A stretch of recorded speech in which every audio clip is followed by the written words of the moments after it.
Live from London, this is The World Today. Hello there, I'm Paul Barber. Our top stories. New momentum in Gaza ceasefire negotiations, says the head of the World Economic Forum, as the conflict dominates the summit in the Saudi capital Riyadh. The Palestinian president warns an Israeli ground incursion of Rafah could begin in the next few days, saying it would be the biggest catastrophe in the history of its people. Student protesters against the Gaza conflict vow to keep up the movement that's sweeping university campuses across the United States. And with the May Day holiday approaching, China's tourism industry has a spring in its step, thanks to the new visa-free travel scheme.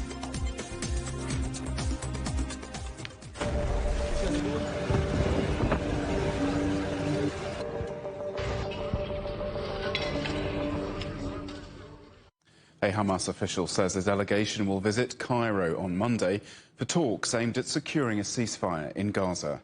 Mediators are stepping up efforts to reach a deal ahead of an expected Israeli assault on the city of Rafah. More than 1 million Palestinians are sheltering there. Saudi Arabia, which is hosting a special meeting of the World Economic Forum, has called for regional stability and warned of the ongoing conflict's effects on global economic sentiment. Palestinian President Mahmoud Abbas said he expects the Rafah operation to start in days and says only Israel's closest ally can halt it.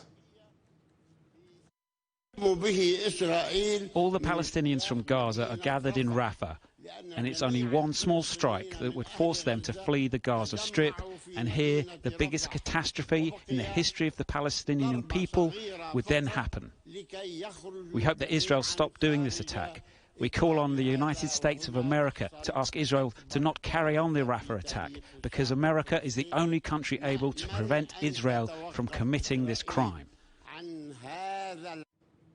Our correspondent Adel El Marouhi is in Cairo for us now. So Adel, a Hamas delegation is expected there in Cairo tomorrow. And of course the Gaza conflict is dominating the agenda at the World Economic Forum in Riyadh. Yes, it comes as news of possible progress is happening in the ongoing negotiation, which is Egypt and Qatar, along with the United States, are mediating between the Israelis and Hamas and other Islamic armed resistant groups in Gaza Strip as well. What we're hearing from some information that has been announced by Hamas is that some terms have been signaling that Israel is accepting some of Hamas's terms. The negotiations are discussing what is being said as, quote, reaching sustainable calm. And it's also part of the Egyptian aspiration is to push for another agreement, which would be one ceasefire day for each hostage Hamas releases. And Egypt eyes at least 30 hostages to be released in the first round, hoping that this agreement will be brokered. And if that happens, it is expected that some of Hamas's leader on the ground in Gaza would leave the besieged strip, coming to Egypt to themselves lead negotiations, which many experts believe this could lead to significant breakthrough in negotiations as the people on the ground make this deal. Because as the crisis continues, the top leaders of Hamas are hiding underground, trying to lead their resistance as long as possible, but without taking a real part in the negotiations that is going and will be continuing here in Cairo on Monday. Adel, Saudi Arabia is warning of the economic fallout from the Gaza conflict, and Egypt is also concerned over a possible Rafah invasion. What is the feeling like there? Well, Rafah has been a major concern for the Egyptian administration in specific, as Egypt is the only country beside Israel that borders the Palestinian Strip. The Egyptian president has repeatedly warned that any ground invasion in Rafah, where more than 1 Palestinians are taking shelter, they're just a few meters away from the Egyptian border, Egypt fears that a ground invasion would force all these Palestinians to breach the Egyptian border seeking safety. Europe is also concerned that such an event could awaken what has been a calm of irregular migration from the Egyptian shores. And therefore, that is just one side of the concern. Saudi Arabia, as well as Egypt and other main countries in this region, are concerned about the economic implication that this would have. Already, they have been feeling the stress on their economies because of the ongoing war. Basically, it started on October 7th. It only was focused in Gaza, but as the Houthis in Yemen started attacking vessels in the Red Sea, exports and imports have been affected. Egypt's Suez Canal revenues have been affected. Saudi's exports and exports have also been more or less affected. And with the expansion that we've seen in recent weeks that included attacks in Syria, in Lebanon, and in Iran, the entire region could find itself suffocated by this war as its ripple on its economies that are aspiring great development. May all these efforts come to a freeze if this conflict expands or even lasts longer. Adel, thanks very much for that. That's Adel El-Marouki, our Cairo correspondent. A White House spokesperson says Israel has agreed to listen to US concerns before launching an attack on Rafah.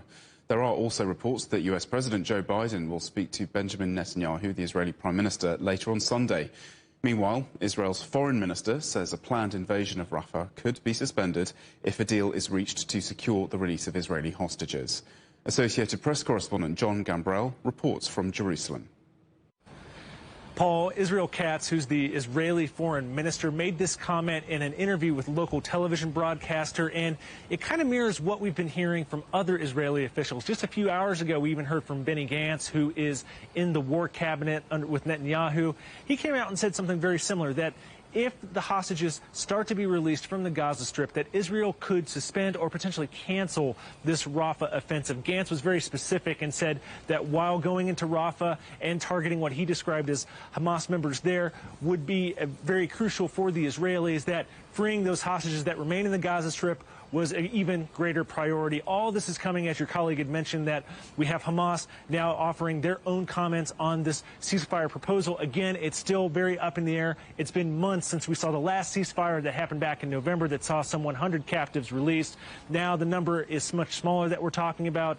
We're talking about dozens of people potentially released. Some of the hostages that are remaining there may actually be dead. But we also are seeing pressure from the Israelis. They put tanks, armored personnel carriers, other weaponry in southern Israel. We have the Israeli military making more and more comments about troop movements, about the potential of this Rafah offensive. But we also have Hamas as well trying to turn the screws on the Israelis. They've released a couple of videos over the last few days showing those hostages that remain alive, those hostages making mention of Passover, which is just ending now in Israel. So both sides are trying to pressure. But as of right now, Paul, we just don't know if this ceasefire is going to take effect.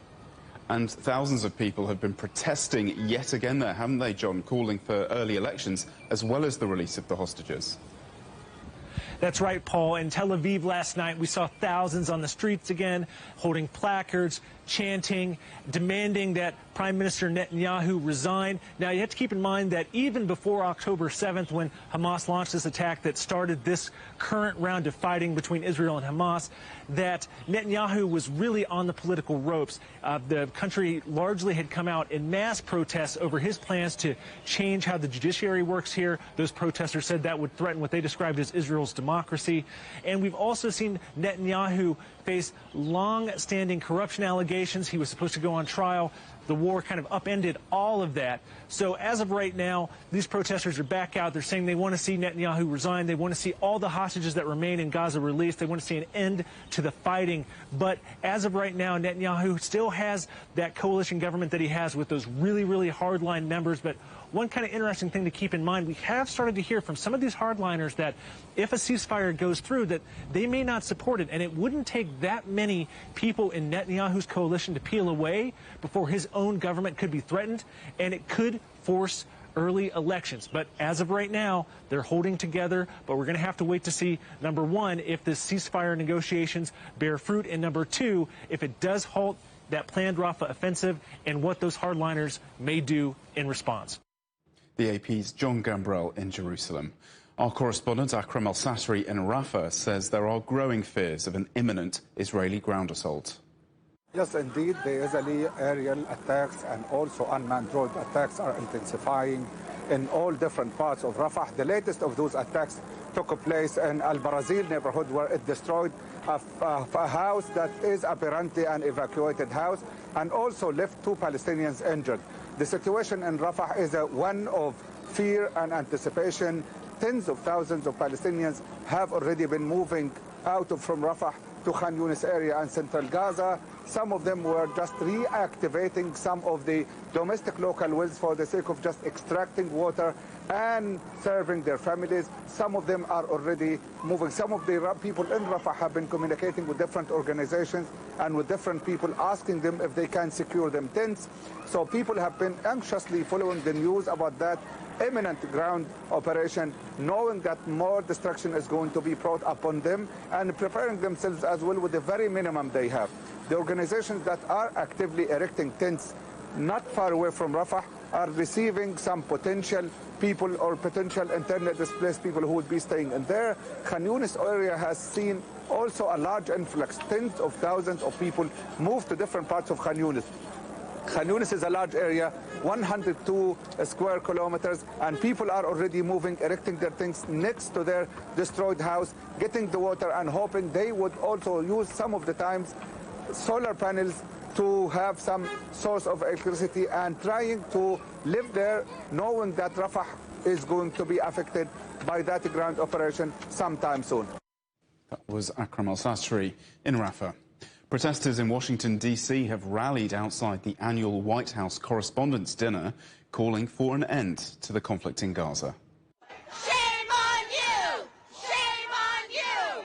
Shame on you! Demonstrators condemned both President Biden for his support of Israel's military campaign and American news outlets for what they say is bias and under-coverage. Members of the press were heckled as they walked in. During the dinner, President Biden made a toast to press freedom, but did not mention the killings of journalists in Gaza, most of them Palestinian. The French Foreign Minister Stéphane Séjourné is in Lebanon to present a proposal aimed at easing cross-border tensions between Hezbollah and Israel and prevent an expansion of the Gaza conflict. Israel and Lebanon's Iranian-backed Hezbollah group have exchanged near-daily fire since October the 7th. But fighting has intensified recently, with Israel striking deeper into Lebanese territory as Hezbollah steps up its attacks on military positions in northern Israel. And you're watching CGTN, still ahead. To restore or not to restore, we take a look at old churches under threat of closure in the UK, desperately lacking the resources it would take to save them.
And welcome back. A reminder of our headlines.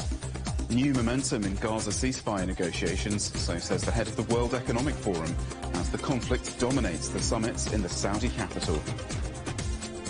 The Palestinian president warns an Israeli ground invasion of Rafah could begin in the next few days, saying it would be the biggest catastrophe in the history of its people.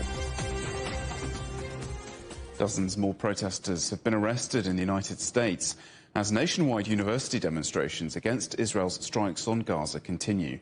Central to students' demands is that their colleges divest from firms with links to Israel. Adiz Kiansan reports from the University of California in Los Angeles, where security has been stepped up and tensions with some Jewish students are beginning to fray. As the bells chimed at the University of California, Los Angeles, hundreds of students filled the protest encampment in support of Palestine. This is day 3 of their demonstration. Students are closely watching what's happening in the Middle East. So I think that our resolve here is stronger, and our demand for an immediate and permanent ceasefire and a divestment by the UC of its endowment from corporations that profit off of the genocide of Palestinians. The university has not responded to the specific demands, but it said it supports the rights of free speech in the community. Administrators also want to minimize disruption to teaching and classes. Security around the encampment has increased in an effort to prevent congestion, but a segment of the Jewish community is voicing discontent with the growth of these protests. There's freedom of speech, and then there's going over about it. There's, like I went to school in Texas, and seeing, how the state of Texas and UT Austin handled all these protests, sending these state troopers, making arrests, That's the way to handle it, The organizers have established strict community guidelines that enforce mutual respect for all, and they have handpicked spokespeople to make sure their message represents everyone here. The encampment is a broad coalition of our community members. It includes people of all faiths. It includes many prominent Jewish organizers on our campus, as well as organizations that are explicitly Jewish, such as Jewish Voice for Peace,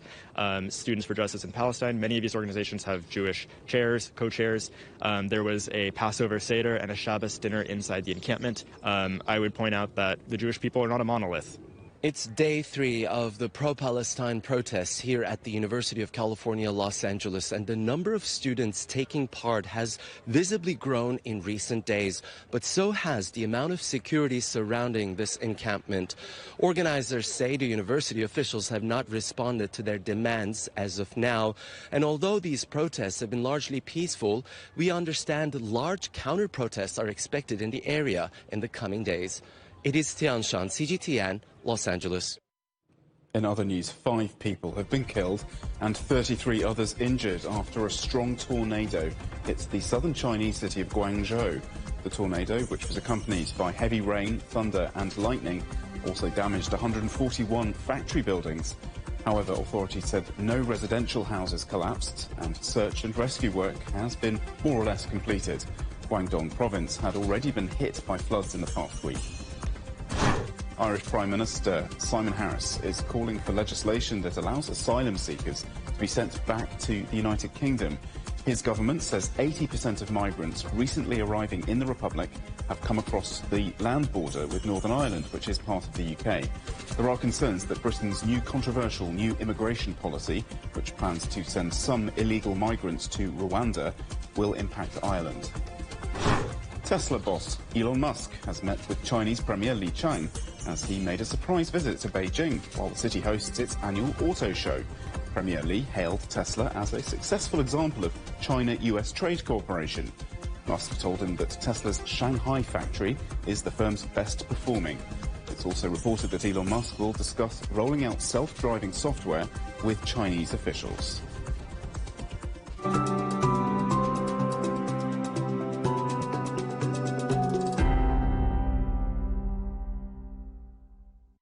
The numbers of foreign tourists travelling to China has surged significantly as the May Day holiday approaches.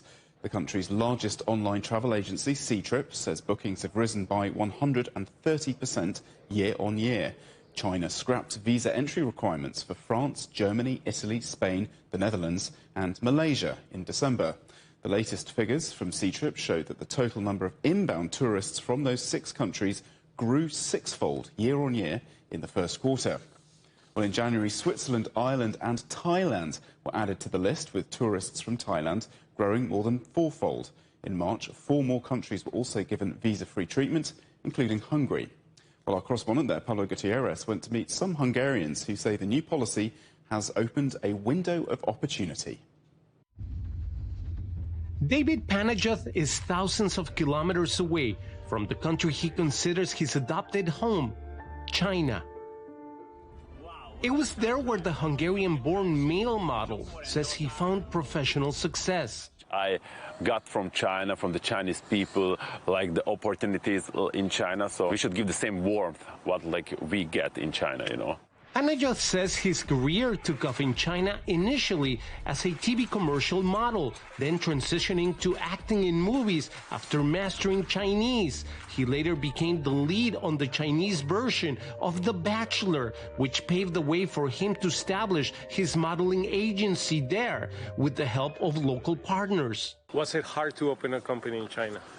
Actually, not that much hard. So I was also shocked. I was thinking it's going to be even much more harder. But I think like Chinese people love to give the opportunity for foreigners also. So it was not that hard actually. Anajat now runs his company from Hungary, but wants to return to China. He says he postponed his travel plans because of the long visa process. However, the recent Chinese visa-free travel initiative, running from March to mid-November, has reignited his interest in visiting. Cutting down on red tape could boost Hungarian travel to China. Analysts say before the pandemic, 30,000 Hungarians visited the country. Another critical factor in increasing tourism is the improved air connectivity between China and Hungary. We have 4 cities, 4 destinations in China: Beijing, Shanghai, Chongqing, and Ningbo. The Beijing and the Shanghai flights were already there before the pandemic, but Ningbo and Chongqing is basically relatively new destinations, and a total number of 13 flights per week. Anajat sees the new visa-free travel initiative as a bridge between nations. Regardless of his location, he says China will always be a part of him. Pablo Gutierrez, CGTN, Budapest. Churches across the United Kingdom are facing closures at an alarming rate, prompting concern among religious communities and advocates. Thousands of houses of worship have closed in the past decade in the UK, and many more are now at risk. Our correspondent Li Jianhua went to Wales to find out more. Some much-needed repair work for a church that dates back to the 12th century in Tenby in Wales. Considered a witness of Tenby's prosperous medieval economy, St. Lawrence's was designated at risk in 2021 due to a lack of funding for upkeep and repairs. Andrew Faulkner has been in charge of restoring this church since last year. He said over $1 million is needed to return it to its former glory. We think it's really important that this building is so special. It's seen the lives of so many people, that there's the local community here for all those hundreds of years. And it has some really amazing features within it, which are rare across the country, particularly the wall painting. During the repair work, a wall painting hidden under thick layers of plaster was discovered. It's revealed medieval layers, including these paint fragments. So here we have an eye and a face, including the nose, and possibly some praying hands here as well. The conservation of the wall painting may cost even more. Many other churches may not be as lucky. According to National Churches Trust, over the past decade, about 3,500 churches across the UK have been closed down. About $1.2 billion of funding has been provided by Britain's National Lottery Heritage Fund over the past 3 decades to save places of worship of all faiths. But there is still a funding gap of at least $94 million a year in England alone. Not all the churches would get the funding. Some of them have been sold or repurposed. Believe it or not, this building, which used to be known as St. David's, was sold for £1 back in 2014. From a house of prayer to an indoor climbing and bouldering centre, this former church in Carmarthen is one of the many that have been refurbished and now used for other purposes. If it's not being used as a church, then why not use it for something? I mean, it's a great activity for adults, children, so I think it still has a lot of the values that a church would have anyway, so I personally don't have a problem with it. This group, Friends of Friendless Churches, has been helping those that don't get enough funding. It now has over 60 churches in England and Wales in its care. particularly with very ancient churches, or older churches, rural churches, we don't really know an awful lot about their history, and we're making decisions about their future without really knowing everything about them. Loss of a community space and a public utility is a real shame, definitely. In the 2021 England and Wales census, less than half of the population said they considered themselves to be Christian for the first time. Falling church attendance, coupled with the UK's current economic downturn, have made the question to save or not to save those ancient buildings more pertinent. Li Jianhua, CGTN, West Wales. And finally, a pocket watch belonging to the richest passenger on the Titanic has sold for a record-breaking $1.5 million. The 14-carat gold timepiece was recovered from the body of American businessman John Jacob Astor. He died when the ship sunk in 1912 after helping his pregnant wife into the lifeboat. The amount a private collector paid for the watch was 6 times the guide price and makes it the most expensive piece of Titanic memorabilia ever sold. And our top stories again. New momentum in Gaza ceasefire negotiations, says the head of the World Economic Forum, as the conflict dominates the summit in the Saudi capital Riyadh. The Palestinian president warns an Israeli ground invasion of Rafah could begin in the next few days, saying it would be the biggest catastrophe in the history of its people. And a student protesters against the Gaza conflict vow to keep up the movement that's sweeping the university campuses across the United States. And that's The World Today. Thanks for watching. There's more news at the top of the hour coming up next. It's Reza Finaldo from all the team in London. It's goodbye.